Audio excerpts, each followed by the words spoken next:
All right, ladies and gentlemen, we're going to bring on someone who had some words to say on Twitter, and I just want to ask some questions over what he said, and that will be none other than Mr. Ginger Prime. Ginger Prime, how are you doing, sir? Thank you for joining me tonight. Doing good, man. Mad, you were not joking when you said your intro was going to be very long, so congratulations on one of the longest podcast live stream intros that I've ever been witnessed.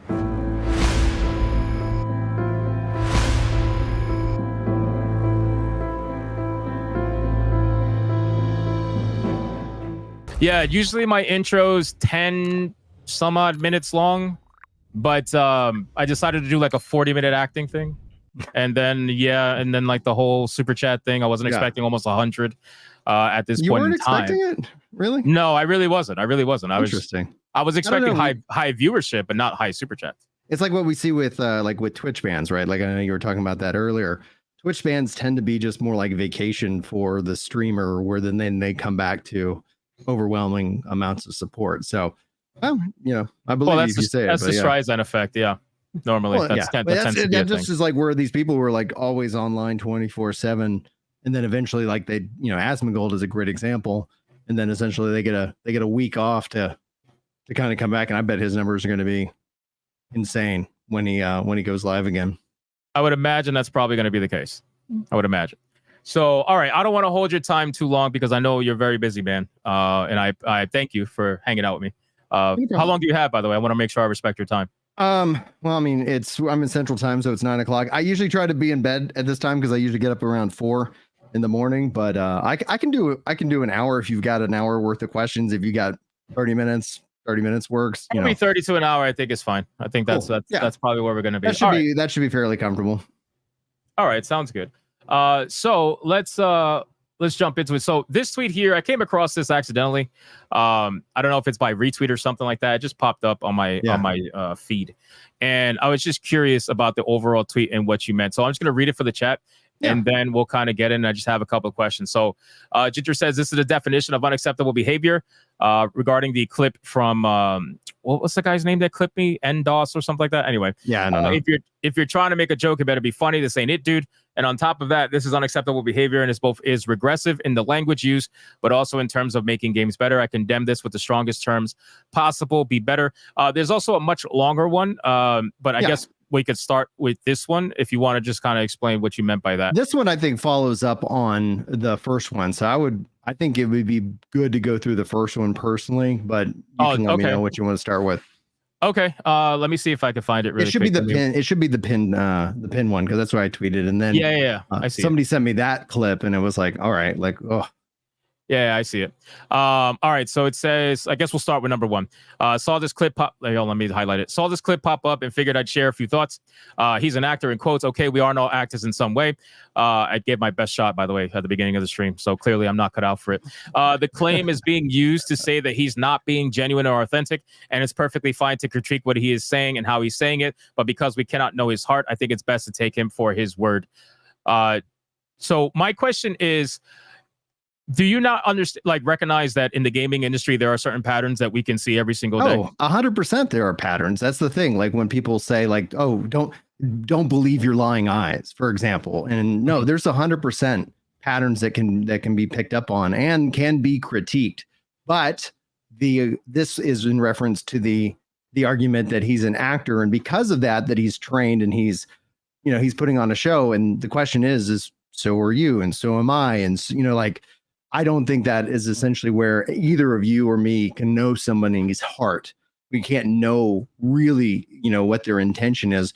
We have to make a judgment call. And if you want to make, you want to land on one side of that and I on the other, that's perfectly fine. Well, I mean, when we make a judgment call, we go based off the actions people have had prior. Right. Mm-hmm. So this is why I think patterns are a huge thing when it comes to the gaming industry overall, or just anything really, because it's more than just the gaming industry. Right. I feel like this is well past that at that point. But gaming industry is part of it. I think we're seeing it as a part of the gaming industry more because of how long it actually takes to make these games, where Hollywood has a much tighter turnaround. And we've been seeing that happen. And we've now been seeing that kind of fallout with gaming. There could be 4, 5, 6 years into this plan, and then all of a sudden it becomes incredibly hard to pivot away. If you look at Assassin's Creed Shadows, for example, they are in the like they're screwed. There's no which way they can go about it because they've pot committed, and now the industry's like, no, we don't want this. Or when I say industry, the gamers, yeah. Right. So I understand that completely. And the gaming industry tends to lag behind other forms of entertainment anyway for many different reasons. And that's definitely one of them. But the pattern right now, and the reason why we brought up, not we, I don't even remember who brought it up, but the whole like he's an actor thing. I think it was brought up mainly because I saw JT. He brought that up. Yeah. JT. Okay. So JT probably, and I can't speak for him. I can only speak to how I took it. But the reason I got to imagine he probably brought that up is because Patterns has told us that this guy isn't exactly very honest. Right. So it makes me wonder, okay, so if you don't want to have race or anything brought up in terms of the conversation, why is it the first thing that you mention when you make a response video based off your game and the conversation around it?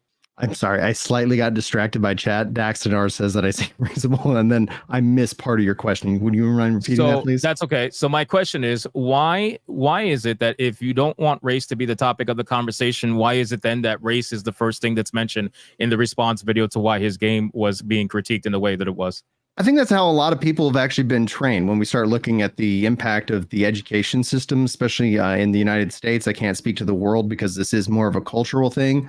And when we start talking about, I'm going to use woke in quotes, that everybody seems to have a different definition of that today. But when we see how that, in terms of its language, translates into other languages, it really doesn't. And so you see a slower adaptation to that kind of mindset and mind thinking. But that still doesn't mean that it hasn't had an impact. And so when it's all said and done, the aspect here is that I think a lot of this is just in how people are trained to think. And when they default to their characteristics as a defense, that isn't a defense. That is essentially, I would say, almost an admission that you don't actually have a good argument to make against it. And I do think that, especially like, I don't know him, personally or anything in this case, but there is this mindset that he's being told this is what has essentially been the pattern, because we pick up on patterns. There has been a pattern that has been established. And so because they've been trained in this, it becomes incredibly hard to break out of that. It becomes difficult to break out of your echo chamber because of those aspects. It takes an insane amount of, in a way, the only word I can think of as an engineer is reprogramming, like rewriting that code that is our software that runs these things. So for him, in his case, he opens with it, and thus he's open for people to critique that by far. But I don't think, and I don't accept anybody who wants to identify any which way as some form of defense from critique, especially when you're speaking in a public forum like we are now, or like we are on Twitter. That there's no excuse in that regards. So he's fair game. Like if he wants to say, like, because he's black, that that people are unjustly targeting him, he can say that. That's free speech. We can say, I don't think so. I think it has something. There's something more to be said there. Does that answer your question? That's a lot of words. Well, so the question was, if you don't want racism to be the topic of the conversation, why lead with racism?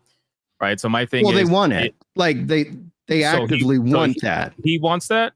Well, I don't know him specifically, but if we're talking about they in the greater context, we see that in language. It is the thing to go ahead and put forward so that you can either rally one side or the other, or in successful content creation spaces, rallying both those who are diehard with you and those that hate you, because that's how you grow. Unfortunately, in this weird business of content creation.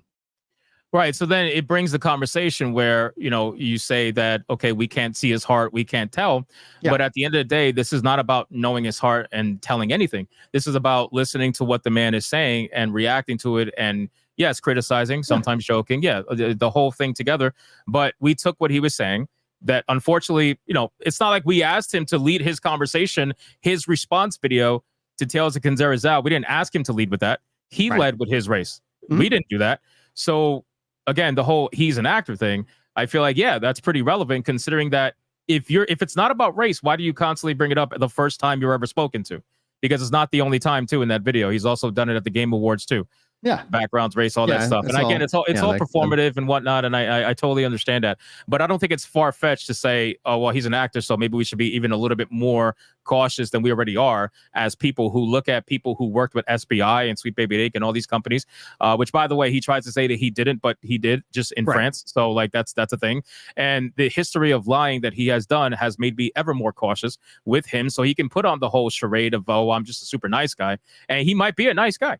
But at the end of the day, you've been caught saying certain things, and that's the basically the direction we're gonna go. Right? We're gonna look at you with caution, I should say, not cautious. So that's where the whole he's an actor thing came into. All right, so and that's where I was commenting on it. It's like it just seems like putting out that he's an actor when we are all in the business of content creation.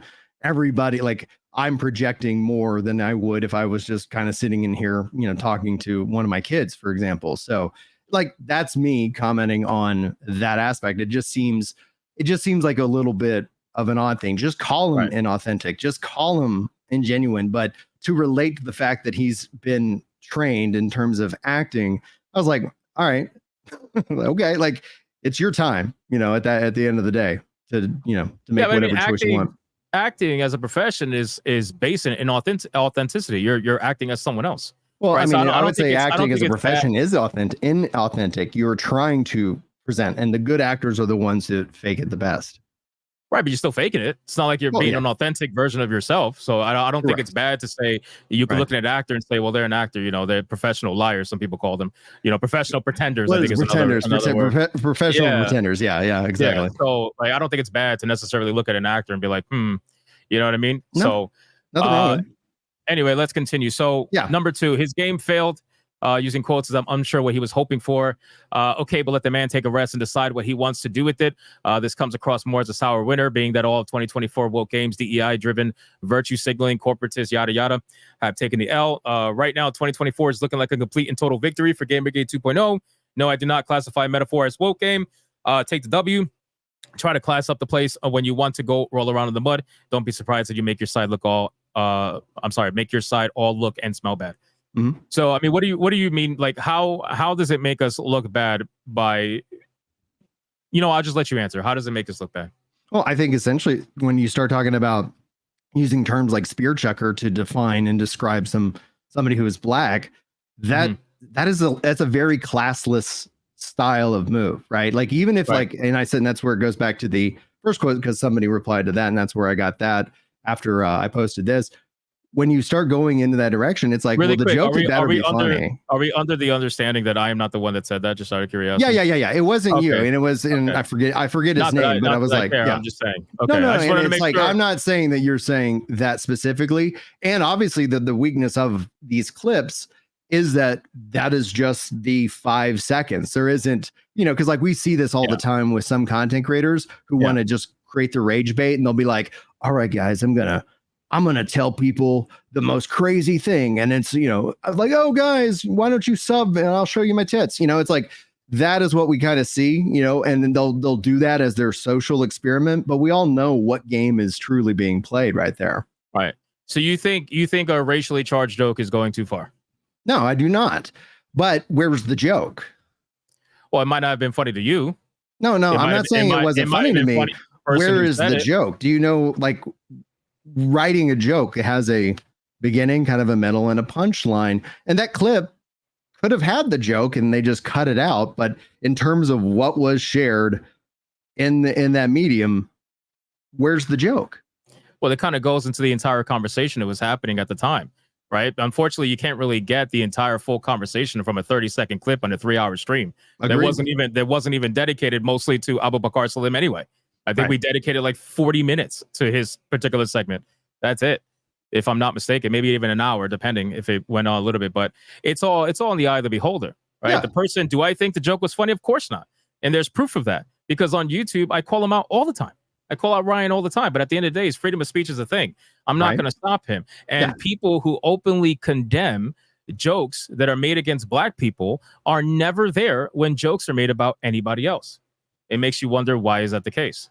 Well, again, the question is, in that 5-second clip. Where's the joke? There isn't a joke in that clip. You're not going to find much context in a 5 to 30 second clip. So saying where's the joke in a 30-second clip doesn't really help much. Right. But now that's like saying, on the internet in a murder scene, but you only look at the steps into the house, but you don't go into the actual house. Right. But then where is the frustration? That clip didn't hurt you. Like, that clip only then promotes you, right? You can tell that to Twitter, just FYI. They're trying to, you said that clip doesn't hurt me. No, they're definitely trying to take me down for it.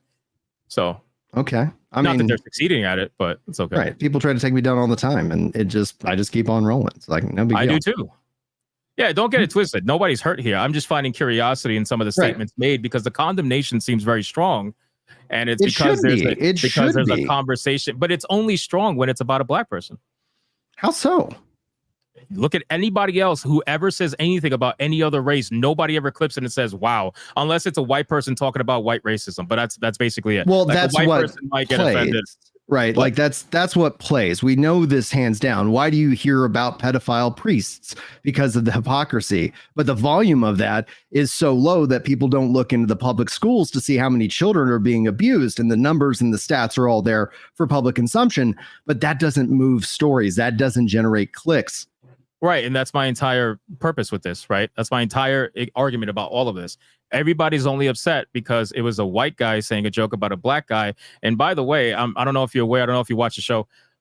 We have Atreus on the stream. We have Atreus on the stream every single Saturday. The one Saturday that he's not here is the Saturday that they want to clip a racist joke and put it out on Twitter, which, by the way, Ryan Rogerade has been doing that for over 80 episodes. Maybe not as extreme, but unfortunately with Ryan, he's more of a shock value kind of guy, right? He's a shock joke kind of guy. And 95% of them don't land, which is kind of the reason why we actually have this sound. I don't know if you're aware of it. This sound actually started off for Ryan and it became a thing with the dad jokes and Hypnocast. Yeah. But again, I don't understand why is it that people can't be at least a little bit consistent. That's my question. If you're going to condemn this action so openly and so aggressively, which it seems like you have with the last tweet, then why not the condemnation for all the other jokes that ever happened on the stream for other races as well? Do you have those available? Like, no, because I don't click my own stream. Well, right. So what degree of responsibility do I have to go through thousands and thousands of hours of content to go and then make comments on these various different things? Like, but it seems like you had the responsibility to make sure you quote tweeted that and openly condemned it for everyone to know. Because it's important, I would say, for the Gamergate movement, because ultimately this is what gets shared. When these things go out, people are going to just see this bit of information and make a judgment, whether they're right or wrong. That is going to be up to them.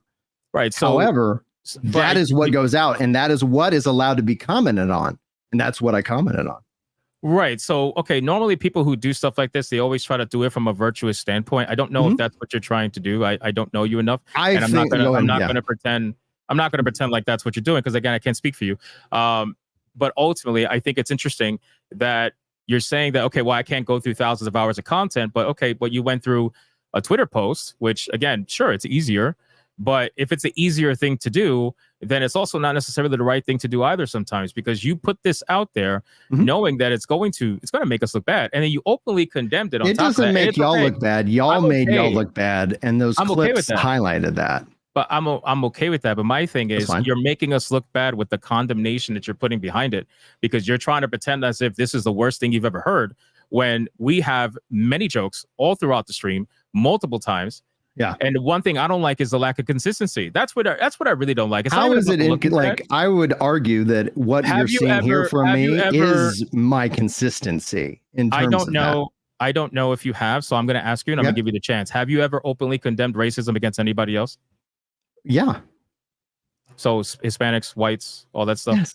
Yeah. And you know, my dad got fired for being white. Do you know that people physically tried to kill me? And like, I literally have the fucking scars to this day. I know that racism is this, and it's not exclusive to your skin color. So then why is it being treated as such? Why this? How so? Why this? This is in comment to the tweet, the quote that is essentially in the feed. There is nothing wrong with commenting on the information that is provided, and that is what was provided.